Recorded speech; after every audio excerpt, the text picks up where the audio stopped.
चांदनी क्या ये काफी नहीं।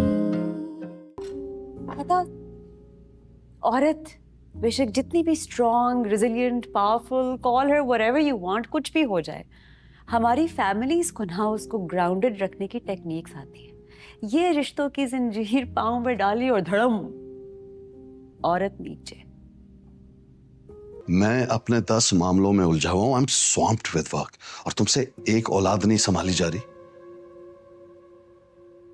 फैजान कल से गायब है और तुम में ना, हाँ, मैं तुम्हारी जिंदगी को बचाने के लिए क्या कुछ नहीं कर रहा कि तुम्हारी रिलेशनशिप सेव हो जाए, और तुमने फैजान को खुला छोड़ा हुआ है। आप सुबह सुबह इतना गुस्सा मत करें ना। तुम हॉस्पिटल नहीं जाओगी। क्यों? मैंने कह दिया ना, नहीं जाओगी तो नहीं जाओगी। और ये सिर्फ आज के लिए नहीं कह रहा, जब तक मैं चीजों का कंट्रोल वापस ना ले लूं तुम घर में ही रहोगे। I just don't trust you anymore. Uncle, मेरी रेजिडेंसी है। ये तो तुम्हें डाटा चोरी करने से पहले सोचना चाहिए था ना। जितना भी शोर मचाए ना, I think we should go for a second opinion. मैंने तुम्हें अपनी जान की कसम दी है सलमान कि तुम इस तरह की कोई बात नहीं करोगे। मैंने सारी इमोशनल बातों पर बिल्कुल भी यकीन नहीं रखता, और वैसे भी मैं ऐसी जगह पे मम्मा का इलाज नहीं कराना चाहता जहाँ पे गरीबों का और मजबूर लोगों का ना हक खा रहा हूँ। Come on. आहिस्ता बोलो प्लीज, यहाँ मैंने एक और तमाशा नहीं खड़ा करना। We have a lot going on already. तुम तो कहती तुम्हारे सर में दर्द था। अगर झूठ बोलने का फैसला कर ही लिया तो थोड़ी प्रैक्टिस कर लो। और ये जिनके लिए तुमने 4 घंटे खड़े होकर खाना बनाया ना, शायद तुम इन्हें जानती नहीं हो। अगर नहीं जानती तो मैं बता देता हूँ। ये वही है कि अगर फहीम वाला केस थोड़ा और बिगड़ा ना तो ये 2 मिनट नहीं लगाएंगे तुम पे केस करने में। सानिया तुम्हारे साथ नहीं जाएगी, वो इस घर से बाहर नहीं जा सकती।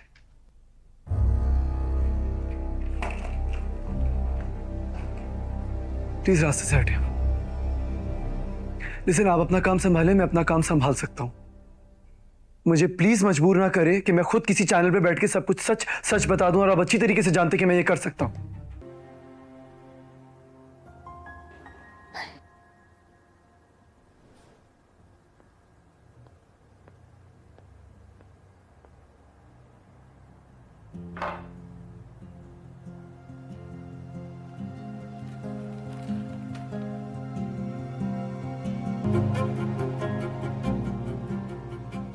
Is this yours? Just say it. I'm pregnant.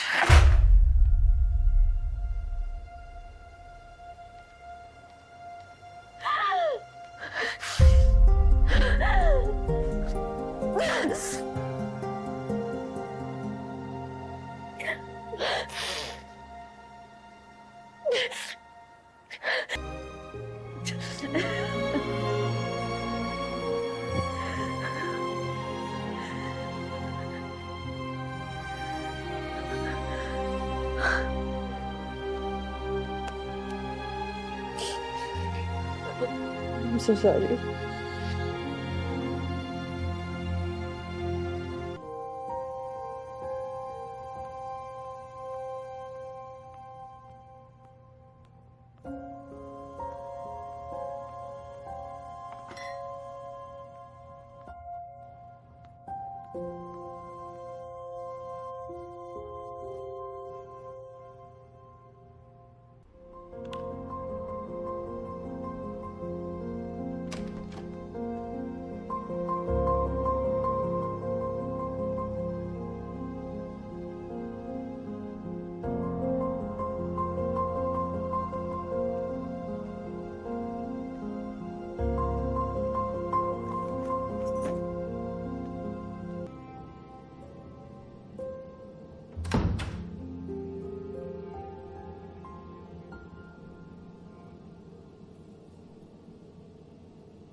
Daddy हर वक्त हमें लेक्चर दे रहे होते हैं कि तुम लोग अपनी माँ का ख्याल नहीं रखते, लेकिन खुद आपको अपने कामों में बिजी रखते हैं। ये कॉफी किसने बनाई है? मुझे ऐसा लगता है कि डॉक्टर्स को पेशेंट्स के साथ इतना रोबोटिक नहीं बिहेव करना चाहिए, उससे ट्रीटमेंट से ज़्यादा एम्पैथी की ज़रूरत होती है। सलमान बहुत एम्बिशियस है, कल को नया बिजनेस भी खड़ा कर देगा।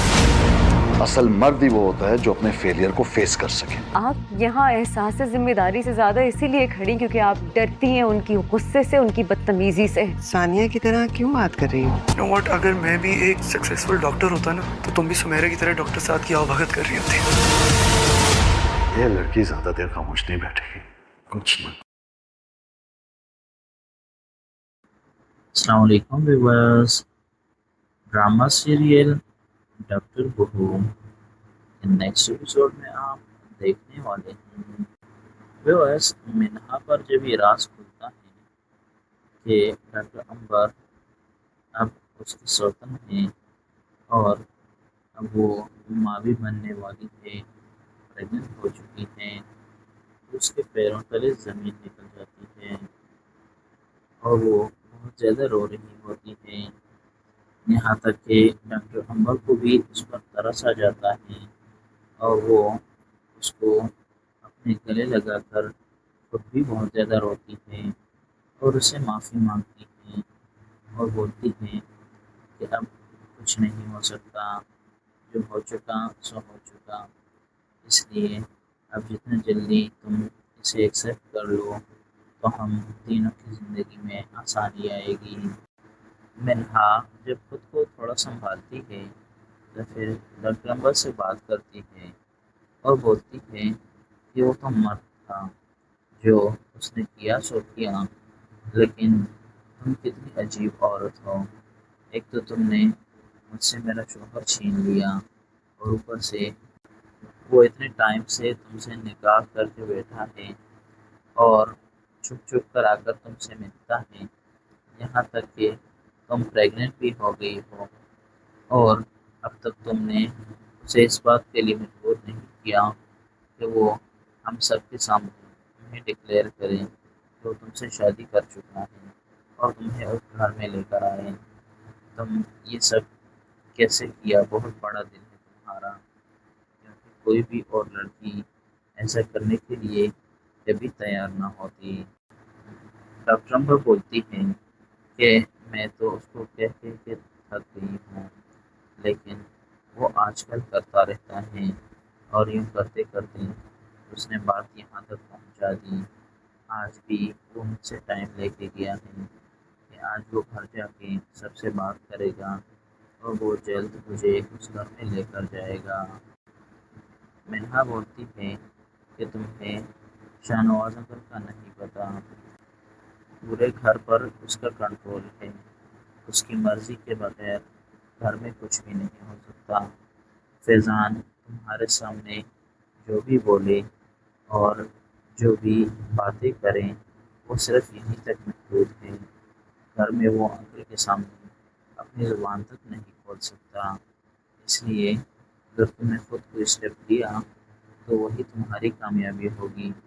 अगर तुम फैज़ान के इंतज़ार में रही तो सारी ज़िंदगी इंतज़ार ही करती रहोगी। मिन्हा बोलती है कि उसने हम दोनों को धोखे में रखा हुआ है, मुझे इजाज़त लिए बिना और बताए बिना उसने तुमसे शादी कर ली और तुम्हें ये लारा दिया हुआ है कि बहुत जल्द तुम्हें उस घर में लेके जाएगा, लेकिन हकीकत में वो ऐसा नहीं कर सकता। व्यूअर्स, मिन्हा जब डॉक्टर अंबर के पास से वापस घर में आती हैं तो वो मुँह से किसी को कुछ भी नहीं बताती कि फैज़ान के क्या कारनामे हैं और वो उसको पता लग चुके हैं, लेकिन उसका बिहेवियर मुकम्मल तौर पर चेंज हो जाता है। वो मिन्हा जो पहले चुप करके सब कुछ सुन लेती थी और हर किसी का कहा मानती थी, अब बिल्कुल उसके अपोजिट बन जाती है। मिन्हा जानबूझकर अपने ससुर की कॉफ़ी ख़राब बना देती हैं। जब वो उसकी एक सिप लेता है तो वापस मुँह से थूक देता है और बोलता है कि ये कॉफ़ी किसने बनाई है। تو منہا بولتی ہے کہ میں نے بنائی ہے۔ جب وہ بولتا ہے کہ تمہیں کافی بنانی نہیں آئی ابھی تک، یا تم نے کس طرح کی کافی بنائی ہے، تو منہا آگے سے بولتی ہے کہ اگر آپ کو اچھی کافی پسند ہے تو خود جا کے اپنے لیے بنا لے، میں نے جو آپ کے لیے بنانی تھی وہ بنا لی۔ شاہ نواز جب منہا کے منہ سے یہ بات سنتا ہے تو اپنی بیوی کی طرف دیکھتا ہے، اور دونوں بہت زیادہ حیران رہ جاتے ہیں کہ اس نے اچانک اس طرح کی بات کر دی، پہلے تو کبھی اس نے اس طرح کی بدتمیزی نہیں کی۔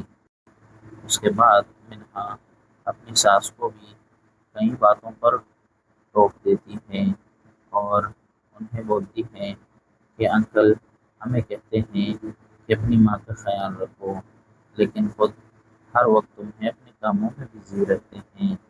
تو اس کی ساس بولتی ہے کہ منہا تمہیں اچانک کیا ہو گیا ہے، تم تو پہلے اس طرح نہیں تھی، یہ تم اچانک ثانیہ کی طرف کیوں بات کرنے لگی ہو؟ تو منہا بولتی ہے کہ ٹھیک ہے نا، ثانیہ بالکل ٹھیک کرتی ہے، اب ہمیں اگر اوروں کا خیال رکھنا ہے تو اوروں کو بھی تو ہمارا خیال رکھنا چاہیے، لیکن جب ہماری کسی کو کوئی قدر نہیں تو ہم کسی کی آؤ بھگت کیوں کریں؟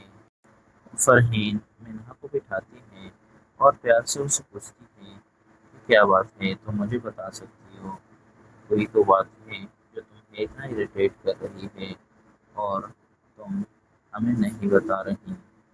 تو منہا بولتی ہے کہ یہ سب باتیں آپ کو اپنے لاڈلے بیٹے سے پوچھنی چاہیے، جا کے ان سے پوچھیے کہ انہوں نے کیا کیا ہے، اور اب وہ ہم سب سے اس بات کو چھپا بھی رہے ہیں۔ بس دوسری طرف آپ دیکھیں گے کہ نیکسٹ ایپیسوڈ میں ثانیہ کے باپ کا ایکسیڈنٹ ہو جائے گا، اور اسے پاؤں پر اور ہاتھ پر بہت زیادہ چوٹ آ جائے گی۔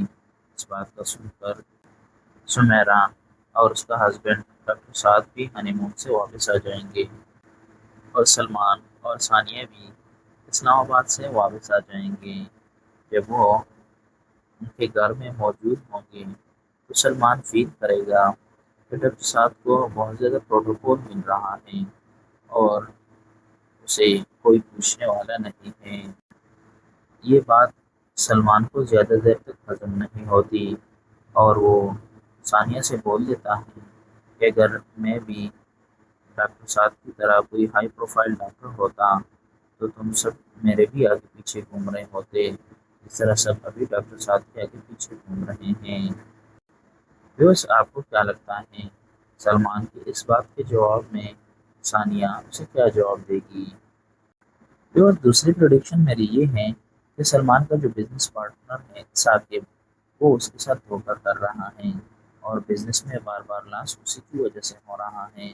آپ اس بارے میں کیا سمجھتے ہیں؟ کمنٹس کر کے ضرور بتائیں۔